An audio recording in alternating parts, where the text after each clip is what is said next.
嗨，大家好，我是坦平叔，今天是2025年1月19号。这一期咱们继续胡聊胡适、胡指、胡威，还有胡一进老师啊。这个周末似乎这个消息面暖风频吹。我说的这个消息面，不光是咱们胡适、咱们的经济，最主要是美国和大国之间似乎在悄然的变化呀。周五，中概股、中国资产似乎有不错的反弹。根据最新消息，华尔街交易员周五大举抢购与中国股指挂钩的 ETF 看涨期权，说这个投资者买进使其有权在下周结束之前以31到32美元价格购买约400万股安硕中国大盘股 ETF 看涨期权，还买入一些2月份到期的看涨期权。与此同时，多家外资机构纷纷上调对中国市场的展望，其中贝莱德大中华区投资策略师陆文杰在最新研报中称，贝莱德对中国股票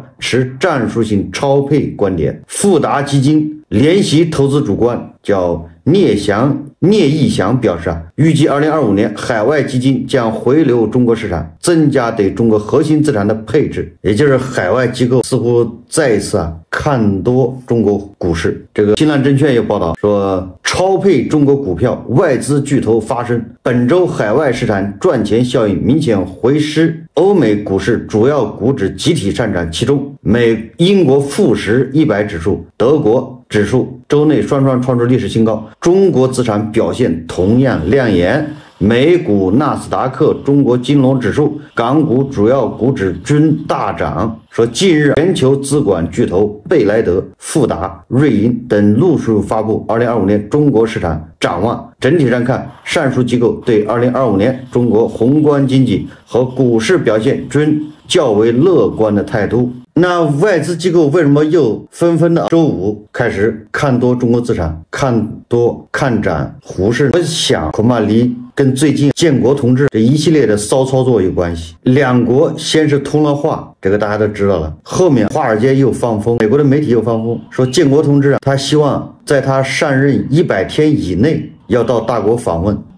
你不管怎么说，不管从哪个角度说，都说明建国同志非常重视跟大国的关系。他上一次当总统好像也是半年以后还是多长时间才访问大国，那这次显得更加急迫，他要100天以内就要到大国访问。关键是你要跟拜登对比一下，拜登这4年他就没有到大国访问，你这么一对比，是不是感觉到某种变化？那是不是海外的投资者这机构他们嗅觉比较灵敏，是不是他们发现了某些机会，或者是察觉到某些变化？总之这个值得关注。川建国他做出什么出来都有可能，不要觉得意外。我们也希望事情往好的方向去发展。那么国内的这些消息面、这些机构、这些专家是怎么看的呢？证券市场周刊发表一篇文章，叫春节前后或迎来牛市行情主升浪。现在都已经是牛市行情了，而且还是主升浪，就在春节前后。进入2025年以来， A 股指数仍在上下求索，但期间也仍有语数机器人、快手平台、富铜板、抖音、豆包、小红书等概念反复活跃。蛇年即将到来，投资人们仍对未来的行情充满希望，认为春节前后有望迎来行情的主升浪。仁者见仁，智者见智。相比较国内这些专家一拍脑门就是主升浪，我还是更相信这个交易所他们的态度。上交所发了一个通讯，是这么说的，说上交所将用5年左右时间培育一支自觉践行理性投资、价值投资、长期投资理念的机构投资者队伍。1月9号到10号，上海证券交易所联合江苏证监局等机构举办首期机构投资者服务长三角系列活动，通过开展专题演讲、组织同业分享，带领机构投资者走进上市公司，大力推进投资端改革，推动中长期资金入市，引导机构投资者践行理性投资、价值投资、长期投资的理念，促进资本市场高质量发展。上海证券交易所党委委员在宣讲活动中表示上交所将用5年左右时间构建一套组织综合化、形式系统化、内容品牌化的机构投资者服务体系，培育一支自觉践行理性投资、价值投资、长期投资理念的机构投资者队伍，以机构投资者队伍的高质量发展来更好地服务广大中小投资者，营造加快建设世界一流交易所的生态市场。你看上交所人家已经下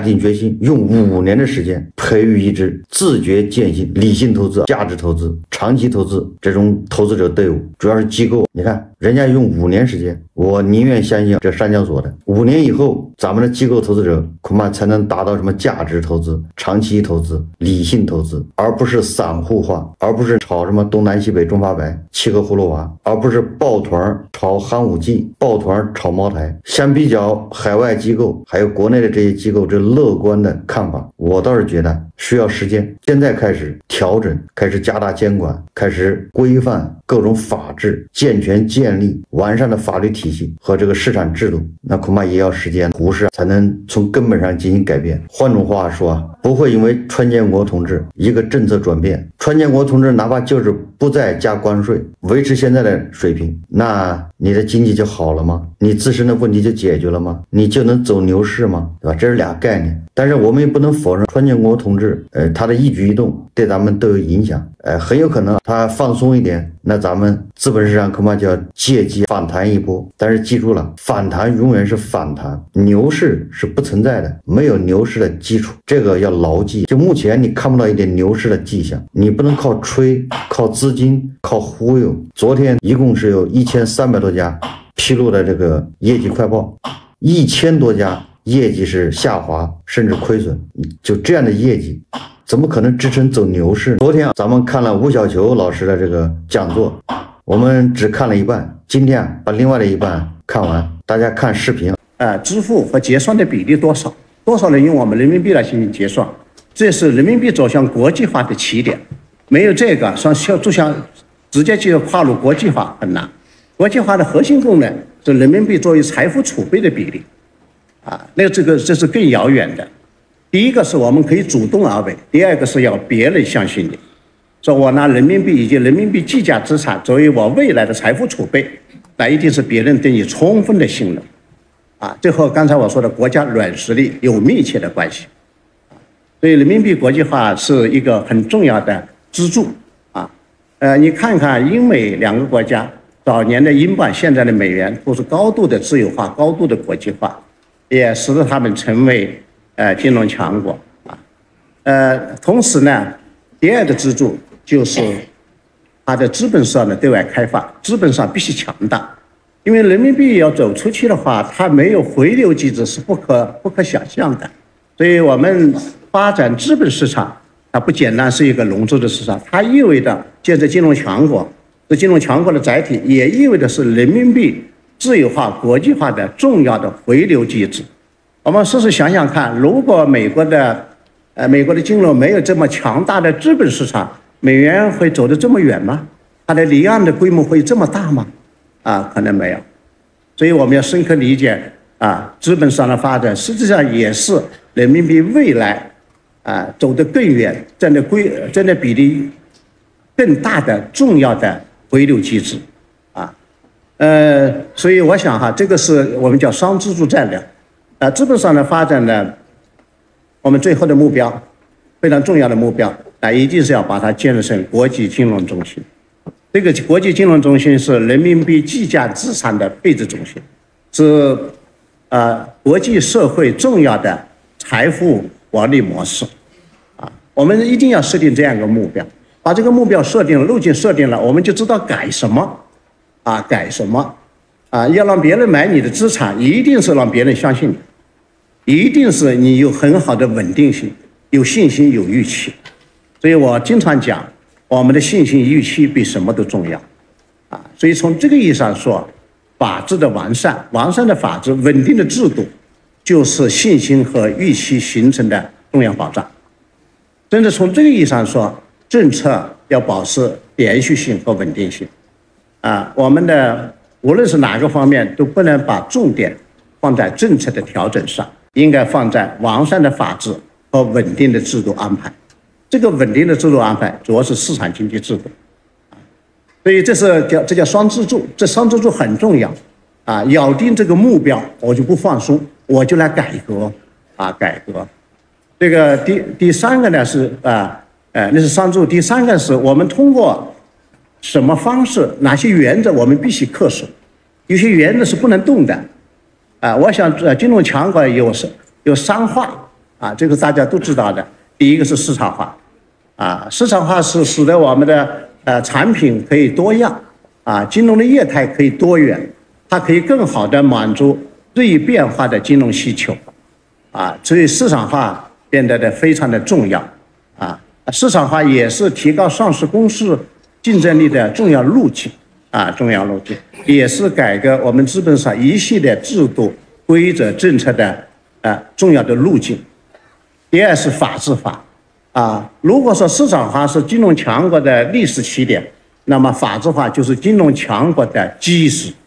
啊，我们要牢记在心，因为它影响到人们的信心，影响到人们的预期，影响到资本的流动，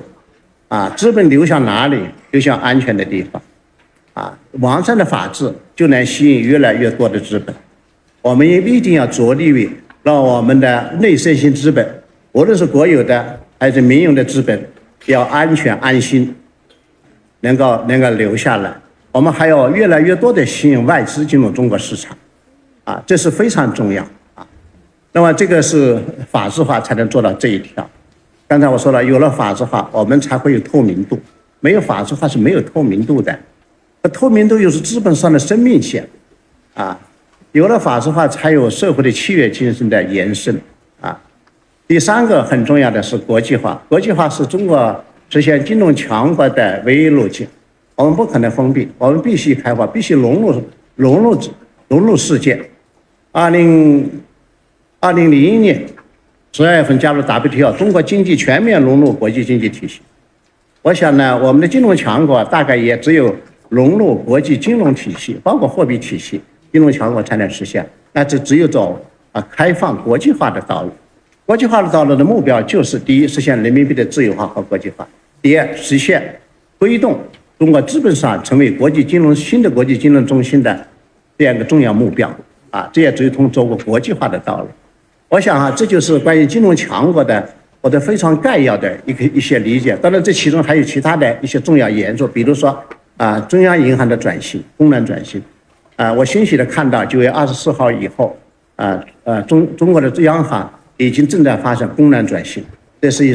一个非常正确的一个改革，也是一个伟大的转型，伟大的转型。这个转型呢，因为它关注了资本市场，过去呢它的稳定只关注存款的金融机构的稳定，商业银行它出现了流动性风险、流动性危机，它可以提供援助，没有问题，提供再贷款来稳定存款的金融机构。那么今天的中国的金融结构发生了重大变化，资本市场证券化金融资产的占比越来越大，所以维护资本上的稳定和发展就成了央行的另外一个重要的任务。所以维护资本上的稳定和发展不仅仅是证监会的任务，证监会是个监管机构，说实话它没有钱，它有什么钱它只能是严刑峻法它的市场是需要流动性的，没有流动性的储备，市场是发展不起来的。流动性储备的预期机制谁给？央行给，央行给。所以我们有时候只认识到了上市公司质量和上市公司竞争力提升的重要性，没有深刻的意识到这个市场是需要流动性储备的预期机制，要让投资者有一种预期，一旦市场不好，有央行在维护市场的稳定。所以我为什么对9月24号央行创设的这两类工具给高度的评价，就在于他已经意识到了我们要为资本市场的发展提供流动性的储备预期机制，同时资本上的发展也纳入它其中。我想这就是关于金融强国的一个实现那么还有3分半钟，我再讲一讲第二个主题资本市场，因为我们是中国资本市场论坛如果只当金融强国，总觉得有点偏题但是我讲这个呢，是想让大家知道，或者说不是让社会知道呢，资本上的发展是具有战略价值的，站在金融强国重要载体的角度去理解它的，才能够很好的发展它发展它。中国资本上发展呢，应该说走出了一些阴霾我们要看到，我们不能因为这几天的下跌就丧失了信心我还是说呢，中国的资本上的它的运行结构、生态环境发生了重大的变化，我们要看到这个变化对未来的中国资本上所产生的重要作用当然，与资本上而言呢，它的出路在改革改革是最重要的它的重点在于市场化和法治化。改革主要是改一系列的制度，我们过去的制度30多年来很固化，成了痼疾很难治理但是我们看到问题所在，从严刑峻法开始，资本市场的发展没有严刑峻法的配套不可能发展的，欺诈上市、虚假信息披露、操纵市场、内幕交易就会盛行只有严刑峻法才能把这些违规违法行为才能威慑住，所以严刑峻法是排在第一位。所以注册制的成功在于严刑峻法没有严刑峻法，一切都会成问题第二个是一定要深刻理解我们的注册制和 IPO 的内在含义一个时期以来，我总觉得我们要正确理解资本市场它如何的推动中国高科技企业的发展，要正确的理解它。从战略层面上，资本上发展当然要支持中国高科技企业的发展，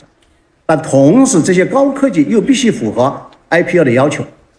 所以我们在实践中要防止 IPO 的天使化、微税化，要防止它因为如果天使化，它未来会为市场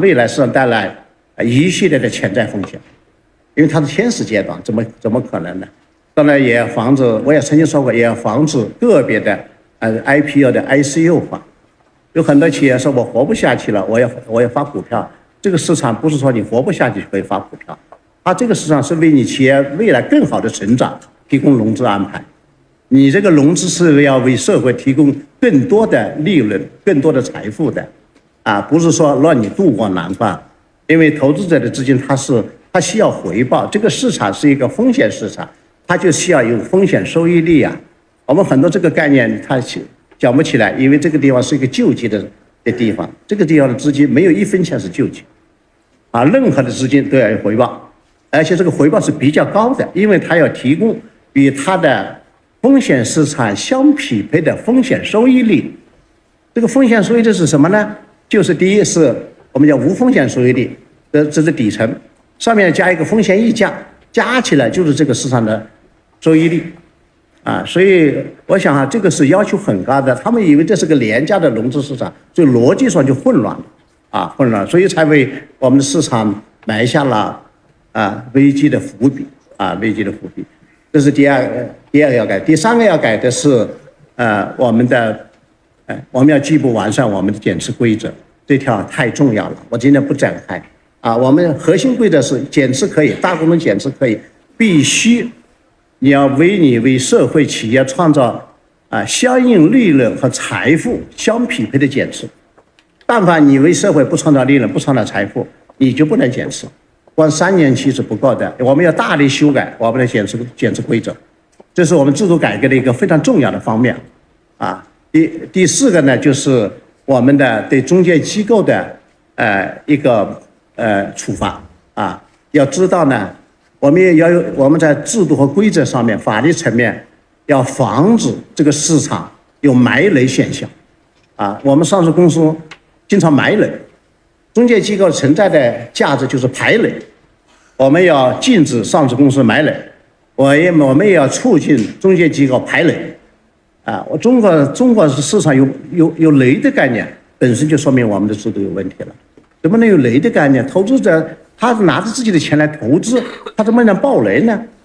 但凡爆雷都要有赔偿机制。所以第四个很重要的是，与雷相关系的这个中小投资者利益的赔偿机制必须建立起来。这要和第5个的退市规则也有关系退市规则呢，我们做了一些增加。我们也知道，都提高退市速度和效率，但是呢，我们要慎重。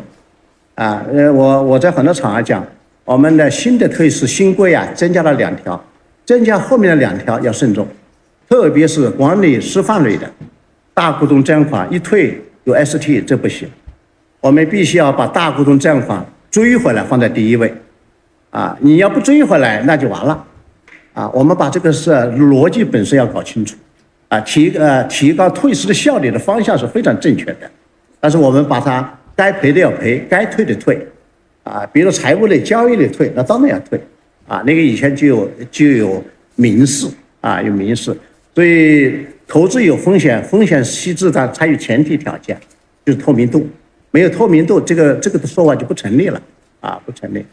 所以我想这些当然最重要的呢，还是我们要拓展我们的资金渠道。我刚刚在手机上看到证监会是昨天还今天上午又在开会，他们也很关心，要打通长期资金进入市场的痛点堵点，是不是也表示这个我们现在还处在痛点堵点。我专门请教在下的，他说是，他做过社保基金中国最大的机构投资者董事长、理事长，他发现里面有痛点堵点，堵点包括考核。你那种考核怎么可能长期资金怎么可能进入呢？1年一考核，怎么也得改成3年一考核，对吧？你那个商业保险资金进入市场，你那个偿付能力指标本身就把约束住了，它极大的时候你要买股票，你极大的消耗你的资本呢，他就不干了不干了。我们在这里还有很多是我们的很多基金的总经理和董事长来了，他们都知道所以这些都得改要打通长期资金通向资本市场的堵点和痛点，必须打通，同时进一步的丰富央行的关于资本市场流动性储备的预期机制，只有这样才能把我们的信心、我们的预期能够完善过来总体而言呢，我想这个无论是金融强国也好，还是资本市场也好，只要是我们坚持市场化、法治化、国际化的道路，坚持把完善法治放在首位，推动改革开放，我想我们对金融强国的实现，我们还是要抱有信心可能比较漫长，但最终会实现。同时我们的资本市场，不要小看，不要看这几天跌了没关系了，未来还是大有希望的。实际上，吴晓球老师这个一共是20多分钟的视频的一个讲座已经把中国资本市场的问题讲得比较清楚了，脱离了这些基本面。老是说牛市，老是说要搞到4000点，要搞到多少点，那个都是跟亩产万斤是一个道理，就是急于求成，就是想一蹴而就。你根本的问题没解决，你永远是兜兜转转，就在这绕圈子。再看胡鑫老师为这个 TikTok 也是操碎了心。我不太清楚胡鑫老师有没有 TikTok 账号，他能不能用 TikTok 这个软件。总之，但是他对 TikTok 的命运非常关注。他是这么说的，他说 TikTok 宣布将暂停在美国服务，这是人类互联网发展的一个至暗时刻。这个胡鑫老师因为这个写的比较早，恐怕是上午写的。实际上刚才有媒体报道了 TikTok 已经宣布了停止在美国服务。他不是说不让下载，他整个的 APP 用不了了。不光是 TikTok， 还有这个字节跳动旗下的很多应用在美国都用不了了。你比如那个剪映它也用不了了，还有其他的应用。胡鑫老师说，拥有 1.7亿用户的美国 TikTok 就这样被政治精英们联合窒息。一个号称最言论自由的国家干出了对互联网应用最野蛮的打压。美国给整个西方世界做了滥用国家安全名义对互联网发声渠道釜底抽薪，直接关闭的示范。老胡指责美国对外国公司的营商环境烂。有人可能会说，毕竟 TikTok 在美国运行了好几年，而美国的谷歌、推特、Facebook 在大国连个立锥之地都没有。话完全不能这么说。中国一直欢迎美国大网络公司来中国，条件是他们需要尊重中国法律，与中国其他互联网应用一视同仁，不搞特殊。其实 TikTok 也是严格按照美国法律在那里经营的，它的服务器在美国，数据全在美国，对发言的管理方式也完全美国化。中国法律在那里不能有半点影响。胡鑫老师这个颠倒黑白、混淆是非的能力，显得好像还是没有加藤老师熟练。加藤老师那是信手拈来，胡鑫老师他这个洗涤有点生搬硬套。胡锡进老师的逻辑就是，你到我这儿来，你按我的要求来，我就容许你在大国经营你的互联网。但是 TikTok 在美国，按照美国的法律，它是经营不下去。这是为什么？你乍一听好像胡锡进老师说他挺有理的，实际上胡锡进老师就是叫双标，就是典型的叫为虎作伥。美国的互联网公司到了大国，那就是大家都是透明的，人人都没有隐私，所有的人你满足这个条件你就来，那人家玩不起，因为你在秀下限，你在玩劣币逐良币，人家不奉陪。TikTok 在美国，它是按照美国的法律在运营，但是你想一想，不仅美国对 TikTok 做了限制，美国并没有要求说 TikTok 停止运营、停止服务，它是让它2选1，要么你把你的股份卖掉，就跟某些国家没关系，要么你就停止新增用户，给你2个选择。而胡锡进老师的精神祖国俄爹好像早早就把 TikTok 关掉了吧，连选择的余地都没有。印度也把 TikTok 关了，没见胡锡进老师说一个不字，胡锡进老师也没有去写文章质疑俄爹，为什么不让 TikTok 在俄罗斯运营？为什么不让 TikTok 在印度运营？他就揪着美国，为什么？因为你美国标榜你的道德底线比别人高，你的起点比别人高，你是灯塔，你是榜样，所以别人都可以禁止 TikTok， 别人都可以限制，你不能限制。谁让你标榜是灯塔？谁让你标榜言论自由？不知道胡锡进老师自己能不能用 TikTok？ 第一个封杀 TikTok 的是谁？还不是俄罗斯。胡锡进就开始狡辩，他说区别就在于只要遵守大国法律，谁在大国运营都没问题。特斯拉在大国不是运营的好好的？这个是胡锡进老师又开始睁着眼说瞎话了。特斯拉不准进机场，特斯拉不准进政府办公区，特斯拉不能进什么央企，这个事情还没多长时间，什么时候才改善的？现在好像又有反潮了，就特斯拉恐怕又在有些地方受到这个限制。这个胡锡进老师说 TikTok 还能在美国复活吗？整个世界拭目以待。那胡锡进老师为什么不问一问，对吧？ TikTok 它为什么不能在大国运营呢？既然你的大股东实际控制人都是中国，胡锡进老师为什么他不问问这个？我们拿个邮箱，拿个身份证号或者拿个手机号，能不能注册 TikTok？ 能不能让我们中国人自己首先用上中国人自己开发的APP？ 近水楼台先得月，这么好的东西为什么不让我们用？美国人都离不开的吧，1.7亿美国人如痴如醉，那为什么不让我们用呢？你这不是搞歧视吗？已经把好的东西都出口到日本或者是韩国甚至美国，好的酱油好的食品留给我们吃的都是有添加剂的，你把好的应用这个 TikTok 让美国人用，偏偏不让咱们自己用。胡锡进老师为什么不解释一下这是什么个逻辑？是基于什么考虑？是害怕我们消化不了是吗？既然美网友在小红书上面交流的如火如荼，双方非常友好，都看清了真相，那为什么不在 TikTok 上面交流呢？我倒是认为胡锡进老师作为舆论边界的捍卫者，作为一个合格的宣传战士，应该主动请缨，对吧？要向国内的网民开放 TikTok， 让国内的小粉小红正能量占领 TikTok 这个重要的舆论阵地，向1.7亿美国网民宣传我们的政策，向他们展示我们轻产式遥遥领先，对吧？向他们要自信的展示我们优越的生活。胡锡进老师他也承认了，小红书上面中美网友进行对战效果非常好，那为什么不敢在 TikTok 上对战呢？自己先带头封杀，完了之后嫌美国人封杀，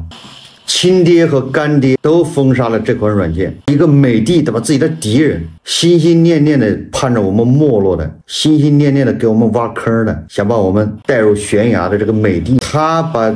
TikTok 设个限制，居然还遭到了这个胡锡进老师嫌弃，这怎么想也想不明白。所以说来说去还是叫斯德哥尔摩综合症在起作用。好，这期节目我们就聊到这里，感谢大家收看。如果喜欢我的节目，欢迎订阅转发，也可以在下方留言评论，谢谢大家。